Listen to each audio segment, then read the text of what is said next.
అండి ఇలా చేయటం ఇంత తొందరగా చేస్తారని అనుకోలేదు. అయితే నిన్నటి వరకు అయితే వైసీపీ అసలు ఉచిత బస్సు గురించి ఏం ఊసెత్తట్లేదు చంద్రబాబు అంటున్నారు. ఈ రోజు అనూహ్యంగా ఉచిత బస్సు అనేది వచ్చింది. అసలు మీరన్నా అయ్యిద్ది అనుకున్నారు, ఉచిత బస్సు వస్తుంది అనుకున్నారు? మేము కంపల్సరీగా అనుకున్నాం. చంద్రబాబు నాయుడు గారు మాట అంటే మాటే అయిద్ది ఆ పని. అంటే ఇప్పుడు ఎక్కడికైనా వెళ్ళాలన్నా కూడా ఆటోల కోసం వేచి ఉండాల్సిన పరిస్థితి అయితే ఉండేది. ఈ రోజు నుంచి ఉచిత బస్సు వచ్చింది కదా, ఇది ఉపయోగకరంగా ఉంటుందంట. చాలా ఉపయోగకరంగా ఉంటుంది, అన్ని రకాలుగా ఉపయోగమే. చాలా మంది టికెట్లకి డబ్బులు లేక చాలా ఇబ్బంది పడుతున్నారు. అన్నిటికీ చాలా ఇప్పుడు ఫ్రీగా ఉంది. బాగా చేశారు, మంచి పని చేశారు. అంటే ఇప్పుడు పనులకు వెళ్ళే వాళ్ళని చూడొచ్చు, వాళ్ళు కూడా బస్సు పాసులు తీసుకోవాల్సిన పరిస్థితి అయితే ఉండేది. ప్రస్తుతం అలాంటి పరిస్థితి లేదు. అదిను భద్రత కూడా ఉంటుంది, బస్సులో వెళ్తే బాగుంటుంది అంటారు. బాగుంటుంది.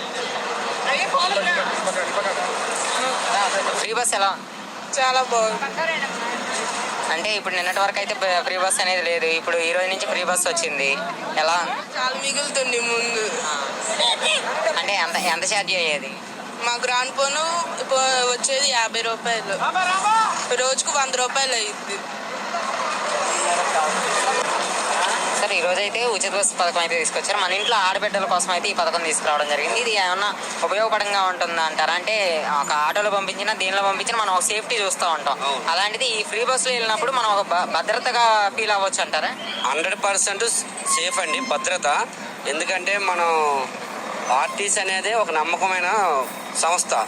మనం అటువంటి నమ్మకమైన సంస్థలో మనం అందులో ఫ్రీగా పంపిస్తున్నాడు మన చంద్రబాబు నాయుడు. ఇది మహిళల కోసం ఎంతో సంకల్పంతో మొదలుపెట్టిన పథకం ఇది, అవునా కదా?